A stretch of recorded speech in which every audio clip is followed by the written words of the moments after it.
जय श्री कृष्णा। आप सबका अपने चैनल पुण्य धर्म में स्वागत है। आज आप सब इस वीडियो में माघ पूर्णिमा व्रत कथा सुनेंगे। पावन माघ मास की पूर्णिमा जब आकाश में चंद्रमा अमृत सा प्रकाश बिखेरता है और धरती पर भक्ति का सागर लहराने लगता है। यह वही शुभ तिथि है जब भगवान विष्णु और माता लक्ष्मी की कृपा विशेष रूप से भक्तों पर बरसती है। माघ पूर्णिमा का व्रत केवल एक धार्मिक कर्म नहीं बल्कि आत्मा के शुद्धिकरण और जीवन के पापों से मुक्ति का दिव्य अवसर है। आइए हम सब भगवान लक्ष्मी नारायण का ध्यान करते हुए इस कथा को सुने। द्वापर युग में एक समय की बात है कि यशोदा जी ने श्री कृष्ण से कहा, हे कृष्ण, तुम सारे संसार के उत्पन्न करता, पोषक तथा उसके संहार करता हो। आज कोई ऐसा व्रत मुझसे कहो जिसके करने से मृत्यु लोक में स्त्रियों को विधवा होने का भय न रहे तथा यह व्रत सभी मनुष्यों की मनोकामनाएं पूर्ण करने वाला हो। श्री कृष्ण कहने लगे, हे माता, तुमने अति सुंदर प्रश्न किया है। मैं तुमसे ऐसे ही व्रत को सविस्तार कहता हूँ। सौभाग्य की प्राप्ति के लिए स्त्रियों को 32 पूर्णमासियों का व्रत करना चाहिए। इस व्रत के करने से स्त्रियों को सौभाग्य संपत्ति मिलती है। यह व्रत अचल सौभाग्य देने वाला एवं भगवान शिव के प्रति मनुष्य मात्र की भक्ति को बढ़ाने वाला है। यशोदा जी कहने लगी, हे कृष्ण, सर्वप्रथम इस व्रत को मृत्यु लोक में किसने किया था? इसके विषय में विस्तार पूर्वक मुझसे कहो। श्री कृष्ण जी कहने लगे, इस भूमंडल पर एक अत्यंत प्रसिद्ध राजा चंद्रहास से पालित अनेक प्रकार के रत्नों से परिपूर्ण कातिका नाम की एक नगरी थी। वहां पर धनेश्वर नाम का एक ब्राह्मण रहता था और उसकी स्त्री अति सुशीला रूपवती थी। दोनों ही उस नगरी में बड़े प्रेम के साथ रहते थे। घर में धन धान्य आदि की कमी नहीं थी। उनको एक बड़ा दुख था कि उनके कोई संतान नहीं थी। इस दुख से वह अत्यंत दुखी रहते थे। एक समय एक बड़ा तपस्वी योगी उस नगरी में आया। वह योगी उस ब्राह्मण के घर को छोड़कर अन्य घरों से भिक्षा लाकर भोजन किया करता था। रूपवती से वह भिक्षा नहीं लिया करता था। उस योगी ने एक दिन रूपवती से भिक्षा न लेकर किसी अन्य घर से भिक्षा लेकर गंगा किनारे जाकर भिक्षान होकर प्रेम पूर्वक खा रहा था कि धनेश्वर ने योगी का यह सब कार्य किसी प्रकार से देख लिया। अपनी भिक्षा के अनादर से दुखी होकर धनेश्वर योगी से बोला, महात्मन, आप सब घरों से भिक्षा लेते हैं परंतु मेरे घर की भिक्षा कभी भी नहीं लेते, इसका कारण क्या है? योगी ने कहा कि निसंतान के घर की भीख पतितों के अन्न के तुल्य होती है और जो पतितों का अन्न खाता है वह भी पतित हो जाता है। चूंकि तुम निसंतान हो, अतः पतित हो जाने के भय से मैं तुम्हारे घर की भिक्षा नहीं लेता हूँ। धनेश्वर यह बात सुनकर अपने मन में बहुत दुखी हुआ और हाथ जोड़कर योगी के पैरों पर गिर पड़ा तथा आर्त भाव से कहने लगा, हे महाराज, यदि ऐसा है तो आप मुझको पुत्र प्राप्त का उपाय बताइए। आप सर्वज्ञ हैं, मुझ पर अवश्य ही यह कृपा कीजिए। धन की मेरे घर में कोई कमी नहीं है परंतु मैं पुत्र न होने के कारण अत्यंत दुखी हूँ। आप मेरे इस दुख का हरण करें। आप सामर्थ्यवान हैं। यह सुनकर योगी कहने लगे, हे ब्राह्मण, तुम चंडी की आराधना करो। घर आकर उसने अपनी स्त्री से सब वृत्तांत कहा और स्वयं तप के निमित्त वन में चला गया। वन में जाकर उसने चंडी की उपासना की और उपवास किया। चंडी ने 16वें दिन उसको स्वप्न में दर्शन दिया और कहा, हे धनेश्वर, जा तेरे पुत्र होगा। परंतु वह 16 वर्ष की आयु में ही मृत्यु को प्राप्त हो जाएगा। यदि तुम दोनों स्त्री पुरुष 32 पूर्णमासियों का व्रत विधि पूर्वक करोगे तो वह दीर्घायु होगा। जितनी तुम्हारी सामर्थ्य हो आटे के दिए बनाकर शिव जी का पूजन करना, परंतु पूर्णमासी को 32 हो जाने चाहिए। प्रातः काल होने पर इस स्थान के समीप ही तुम्हें एक आम का वृक्ष दिखाई देगा। उस पर तुम चढ़कर एक फल तोड़कर शीघ्र अपने घर ले जाना। अपनी स्त्री से सब वृत्तांत कहना। ऋतु स्नान के पश्चात वह स्वच्छ होकर श्री शंकर जी का ध्यान करके उस फल को खा लेगी। तब भगवान शंकर की कृपा से उसको गर्भ हो जाएगा। जब वह ब्राह्मण प्रातः काल उठा तो उसने उस स्थान के पास ही एक आम का वृक्ष देखा, जिस पर एक अत्यंत सुंदर आम का फल लगा हुआ था। उस ब्राह्मण ने उस आम के वृक्ष पर चढ़कर उस फल को तोड़ने का प्रयत्न किया, परंतु वृक्ष पर कई बार प्रयत्न करने पर भी वह न चढ़ पाया। तब तो उस ब्राह्मण को बहुत चिंता हुई और विघ्न विनाशक श्री गणेश जी की वंदना करने लगा। हे दयानिधे, अपने भक्तों के विघ्नों का नाश करके उनके मंगल कार्य को करने वाले, दुष्टों का नाश करने वाले, रिद्धि सिद्धि को देने वाले, आप मुझ पर कृपा करके इतना बल दें कि मैं अपने मनोरथ को पूर्ण कर सकूं। इस प्रकार गणेश जी की प्रार्थना करने पर उनकी कृपा से धनेश्वर वृक्ष पर चढ़ गया और उसने एक अति सुंदर आम का फल देखा। उसने विचार किया कि जो वरदान से फल मिला था वह यह है और कोई फल दिखाई नहीं देता। उस धनेश्वर ब्राह्मण ने जल्दी से उस फल को तोड़कर अपनी स्त्री को लाकर दिया और उसकी स्त्री ने अपने पति के कथनानुसार उस फल को खा लिया और वह गर्भवती हो गई। देवी जी की असीम कृपा से उसे एक अत्यंत सुंदर पुत्र उत्पन्न हुआ, जिसका नाम उन्होंने देवीदास रखा। माता पिता के हर्ष और शोक के साथ वह बालक शुक्ल पक्ष के चंद्रमा की भांति अपने पिता के घर में बढ़ने लगा। भवानी की कृपा से वह बालक बहुत ही सुंदर, सुशील और विद्या पढ़ने में बहुत ही निपुण हो गया।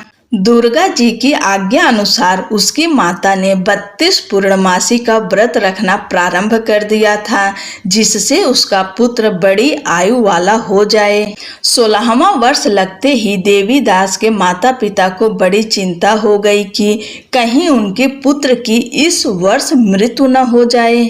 इसलिए उन्होंने अपने मन में विचार किया कि यदि यह दुर्घटना उनके सामने हो गई तो वे कैसे सहन कर सकेंगे।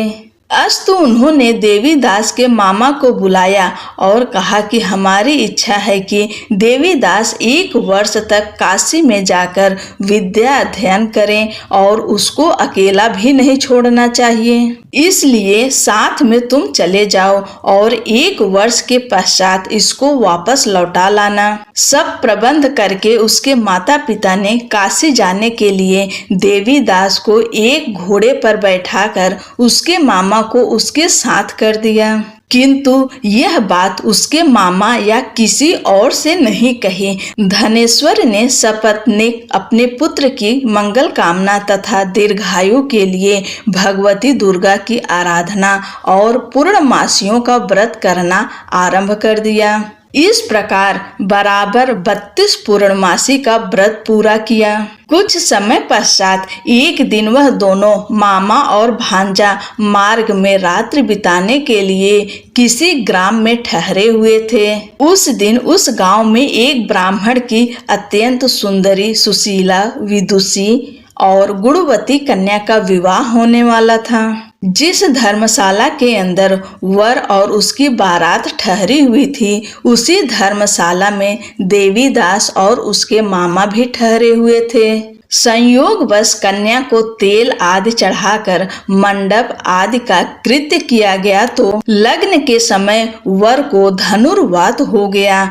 अस्तु वर के पिता ने अपने कुटुंबियों से परामर्श करके निश्चय किया कि यह देवीदास मेरे पुत्र जैसा ही सुंदर है मैं इसके साथ ही लग्न करा दूं और बाद में विवाह के अन्य कार्य मेरे लड़के के साथ हो जाएगा। यह सोचकर देवीदास के मामा से जाकर बोला कि तुम थोड़ी देर के लिए अपने भांजे को हमें दे दो, जिससे विवाह के लग्न का सब कृत्य सुचारू रूप से हो सके। तब उसका मामा कहने लगा कि जो कुछ भी मधुपर्क आदि कन्यादान के समय वर को मिले वह सब हमें दे दिया जाए, तो मेरा भांजा इस बारात का दूल्हा बन जाएगा। यह बात वर के पिता ने स्वीकार कर लेने पर उसने अपने भांजा वर बनने को भेज दिया और उसके साथ सब विवाह कार्य रात्रि में विधि पूर्वक संपन्न हो गया। पत्नी के साथ वह भोजन न कर सका। वह एकांत में सोचने लगा कि न जाने यह कैसी स्त्री होगी। वह एकांत में इसी सोच में गरम निश्वास छोड़ने लगा तथा उसकी आंखों में आंसू भी आ गए। तब वधू ने पूछा कि क्या बात है, आप इतने उदासीन व दुखी क्यों हो रहे हैं? तब उसने सब बातें जो वर के पिता व उसके मामा से हुई थी उसको बतला दी। तब कन्या कहने लगी कि यह ब्रह्म विवाह के विपरीत कैसे हो सकता है। देव, ब्राह्मण और अग्नि के सामने मैंने आपको ही अपना पति बनाया है, इसलिए आप ही मेरे पति हैं। मैं आपकी ही पत्नी रहूंगी, किसी अन्य की कदापि नहीं। तब देवीदास ने कहा, ऐसा मत करिए, क्योंकि मेरी आयु बहुत थोड़ी है। मेरे पश्चात आपकी क्या गति होगी, इन बातों को अच्छी तरह विचार कर लो। परंतु वह दृढ़ विचार वाली थी। बोली कि जो आपकी गति होगी वही मेरी गति होगी। हे स्वामी, आप उठिए और भोजन करिए, आप निश्चय ही भूखे होंगे। इसके बाद देवीदास और उसकी पत्नी दोनों ने भोजन किया तथा शेष रात्रि वे सोते रहे। प्रातः काल देवीदास ने अपनी पत्नी को 3 नगों से जड़ी हुई एक अंगूठी दी, एक रुमाल दिया और बोला, हे प्रिय, इसे लो और संकेत समझकर स्थिर चित्त हो जाओ। मेरे मरण और जीवन जानने के लिए एक पुष्प वाटिका बना लो, उसमें सुगंधित वाली एक नव मल्लिका लगा लो, उसको प्रतिदिन जल से सींचा करो और आनंद के साथ खेलो कूदो तथा उत्सव मनाओ। जिस समय और जिस दिन मेरा प्राणांत होगा ये फूल सूख जाएंगे और जब ये फिर हरे हो जाएं तो जान लेना कि मैं जीवित हूँ। यह बात निश्चय करके समझ लेना कि इसमें कोई संशय नहीं है। यह समझाकर वह चला गया। प्रातः काल होते ही वहां पर गाजे बाजे बजने लगे और जिस समय विवाह के कार्य समाप्त करने के लिए वर तथा सब बाराती मंडप में आए तो कन्या ने वर को भली प्रकार से देखकर अपने पिता से कहा कि यह मेरा पति नहीं है। मेरा पति वही है जिसके साथ रात्रि में मेरा पाणी ग्रहण हुआ था, इसके साथ मेरा विवाह नहीं हुआ है। यदि यह वही है तो बताए कि मैंने इसको क्या दिया। मधुपर्क और कन्यादान के समय जो मैंने भूषणादि दिए थे उन्हें दिखाए तथा रात में मैंने क्या गुप्त बातें कही थी वह सब सुनाए। पिता ने उसके कथा अनुसार वर को बुलवाया। कन्या की यह सब बातें सुनकर वह कहने लगा कि मैं कुछ नहीं जानता। इसके पश्चात लज्जित होकर वह अपना समूह लेकर चला गया और सारी बारात भी अपमानित होकर वहां से लौट गई। भगवान श्री कृष्ण बोले, हे माता, इस प्रकार देवीदास काशी विद्या अध्ययन के लिए चला गया। जब कुछ समय बीत गया तो काल से प्रेरित होकर एक सर्प रात्रि के समय उसको डसने के लिए वहां पर आया।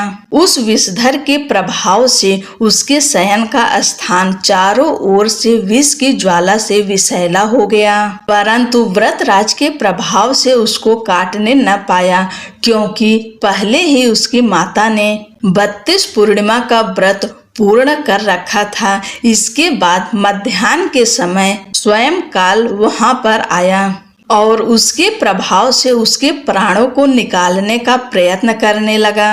जिससे वह मूर्छित होकर पृथ्वी पर गिर पड़ा। भगवान की कृपा से उसी समय पार्वती जी के साथ श्री शंकर जी वहां पर आ गए।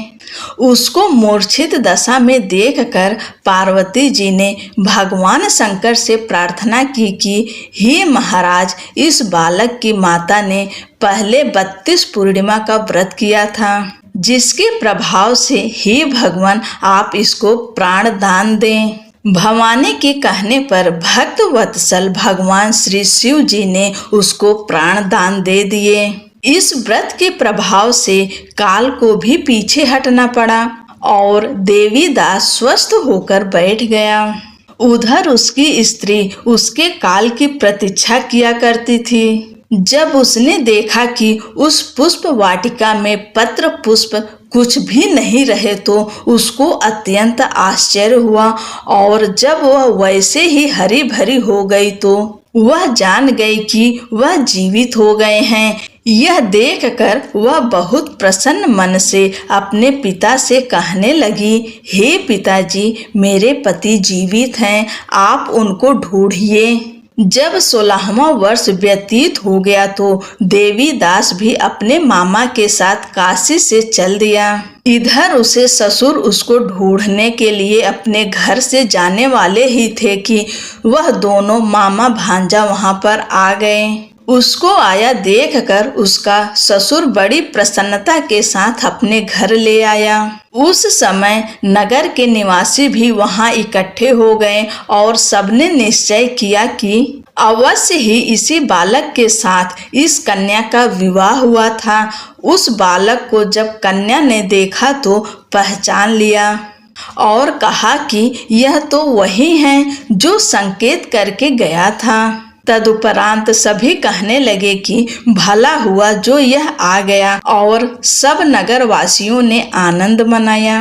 कुछ दिन बाद देवी दास अपनी पत्नी और मामा के साथ अपने ससुर के घर से बहुत सा उपहार आदि लेकर अपने घर के लिए प्रस्थान किया।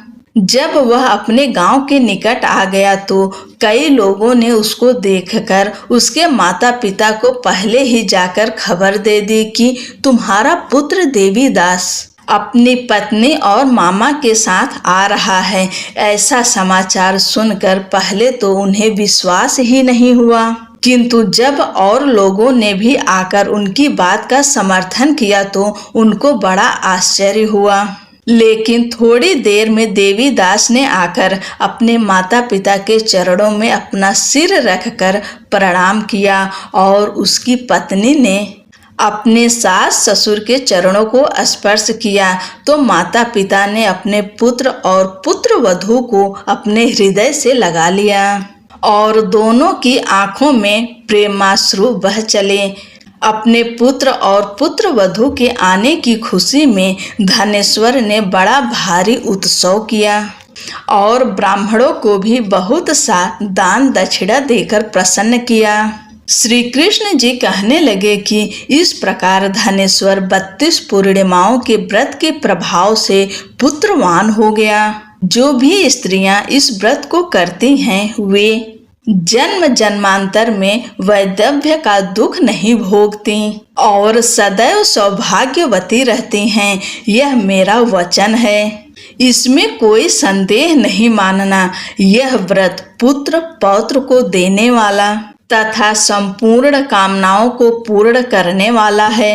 32 पूर्णिमाओं के व्रत करने से व्रती की सब इच्छाएं भगवान शिव जी की कृपा से पूर्ण हो जाती है। बोलो लक्ष्मी नारायण की जय। भगवान भोलेनाथ माँ पार्वती की जय। हर हर महादेव।